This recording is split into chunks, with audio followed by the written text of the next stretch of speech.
बड' लेटेस्ट आपडेटआव बयखौबो बरायबाय। दिनैनि रादाबखौ फरायदों आं प्रमद खाख्लारि।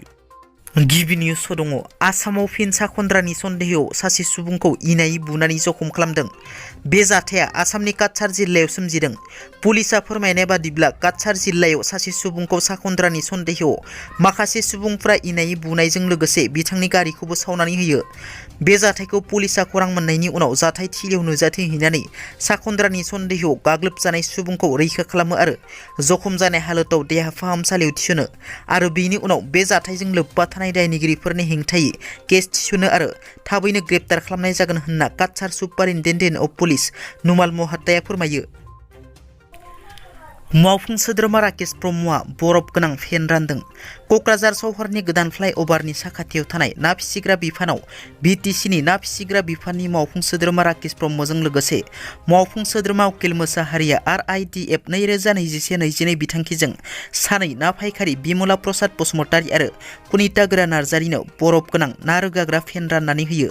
क'क्राझार जिल्लानि उनाव ना फालांगियारिफोरखौ जौगाखांहोनायनि थांखिजों बिटिआरनि गंफ्रोमबो जिल्लायाव फैगौ नभेम्बर दानाव गं 2500 ना रोगाग्रा फेनखौ राननानै होनाय जागोन होनना मावफुं सोद्रोमा राकेश ब्रह्म बिथाङा बुंथियो। बनसुआ आलादा रायजो बड'लेण्ड दाबिखौ लानानै सुबुं गौमा खुंफुंगोन।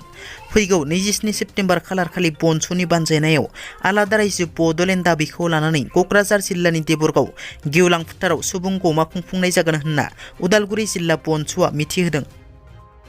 बिटिआरनि गाहाय प्रमद बर'आ गुदि फरायसालियाव थांनानै फरायसाफोरखौ फोरोंहैदों।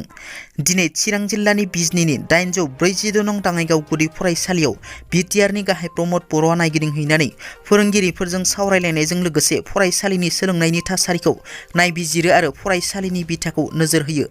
मख'नो गोनांदि बिटिआरनि गाहाय प्रमद बर' बिथाङा फरायसालियाव नायगिदिंहैनायजों लोगोसे फरायसाफोरजों जिरायनानै फरायसाफोरखौ फोरोङो। मोनसे भाइराल भिडिअखौ लानानै ससियेल मिडियायाव बर' सुबुंफोरनि गेजेराव सावरायलायनाय। बे भाइराल भिडिअआ थांनाय 17 सेप्तेम्बर बिश्वकर्मा पुजा मोनानि। बे भिडिअआ बिटिआरनि चिरां जिल्लानि बाथौ खेराइ रिजर्टनि भिडिअ। थांनाय 17 सेप्तेम्बर खालारनि मोनायाव खेराइ रिजर्टआव सानै बर' सिख्लाफोरा मोसानायाव सिख्लानि मोदोमाव आखाइ होनाय भिडिअआ दासान्दि गोबां भाइराल जागासिनो आरो बिनि सायाव गेदेर उन्दै गोबां सुबुंफोरानो ससियेल मिडियायाव सावरायनाय नुनो मोन्दों।